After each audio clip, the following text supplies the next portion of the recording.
નર્મદા જિલ્લામાં ધારાસભ્ય ચૈતર વસાવાના જામીન મુદ્દે રાજકીય વાતાવરણ ગરમાયું છે. આમ આદમી પાર્ટીના નર્મદા જિલ્લા ઉપપ્રમુખ દેવેન્દ્ર વસાવાએ પ્રશાસનને કડક ચેતવણી આપી છે કે જો 7 દિવસમાં ચૈતર વસાવાને જામીન નહીં મળે તો ઉગ્ર આંદોલન કરવામાં આવશે અને જેલનો ઘેરાવ કરવામાં આવશે.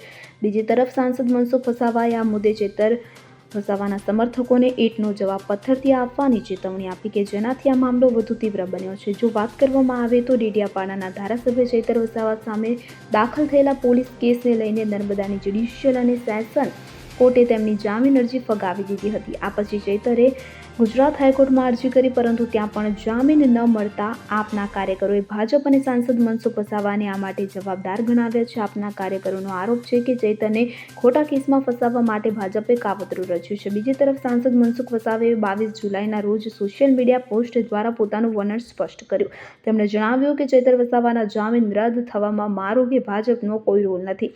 આમ આદમી પાર્ટીના નેતાઓએ આરોપો લગાવીને અમને ખોટા સાબિત કરવાનો પ્રયાસ કર્યો છે. તેમણે ચૈતરના સમર્થકોને ચેતવણી આપતા કહ્યું કે જો કોઈ મને ખોટી રીતે છંછેડશે તો હું ચૂપ નહીં રહું, હું ઈંટનો જવાબ પથ્થરથી આપીશ. આમ એક તરફ આપના નેતાઓએ આંદોલનની ચીમકી આપીને સરકાર પર દબાણ વધાર્યું છે તો બીજી તરફ મનસુખ વસાવાએ આક્ષેપોને નકારી કાયદેસર લડાઈની હિંમત કરી છે.